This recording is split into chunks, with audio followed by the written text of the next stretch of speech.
Hey y'all, we're going to dig into a couple of scriptures today. The first one is John 16:33.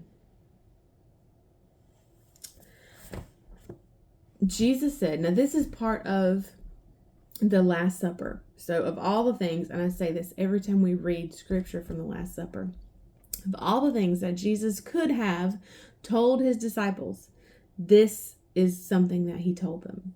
So I think, everything Jesus ever said was important.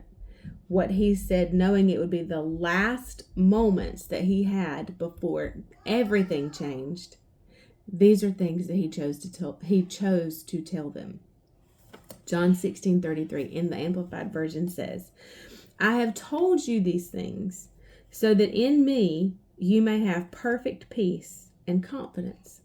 In the world, you have tribulations and trials and distress and frustration. And most people would just stop there and be like, yes, I do. But, Jesus says, be of good cheer. Take courage. Be confident, certain, and undaunted. For I have overcome the world. I have deprived it of power to harm you and have conquered it for you. Yeah, in the world, there's going to be some trials, some distresses, some frustration. There's an enemy who hates you as much as I love you, he hates you.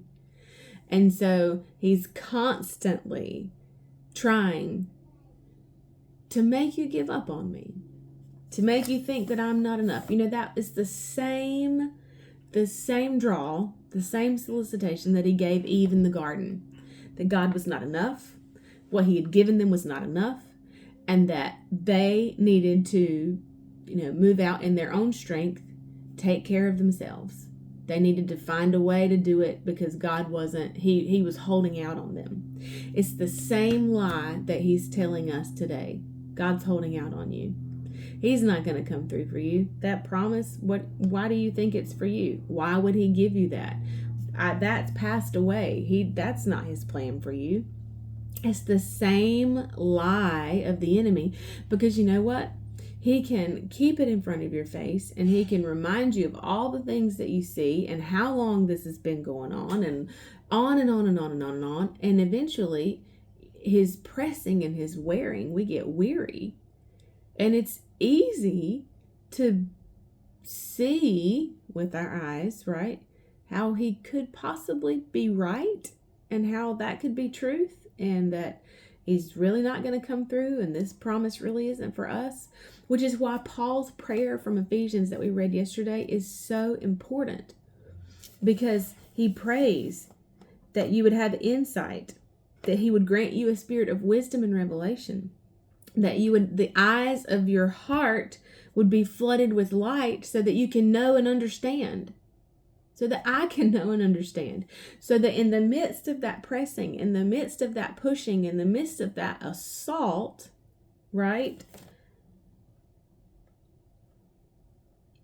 we can stand firm because we know the one in whom we have believed.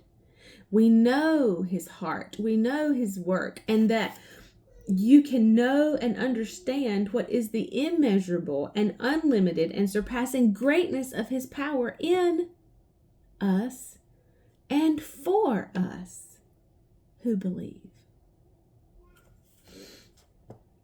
Take courage. 1 John 4:4 is the next verse we're going to look at. Little children, you are of God. You belong to him, and have already defeated and overcome them, the agents of the Antichrist, because he who lives in you is greater and mightier than he who is in the world. So what are some things or words that stick out in those two verses? Jesus has won. He already defeated. It is a being transformed, Romans 12, 1 and 2, that we are transformed by the renewing of our minds to the truth of the word rather than the circumstances around us. I am talking to myself as I'm recording these, renewing my mind to the truth of who Jesus is and all that his death and resurrection accomplished. We'll pick up here tomorrow. I'll see you then. Bye, y'all.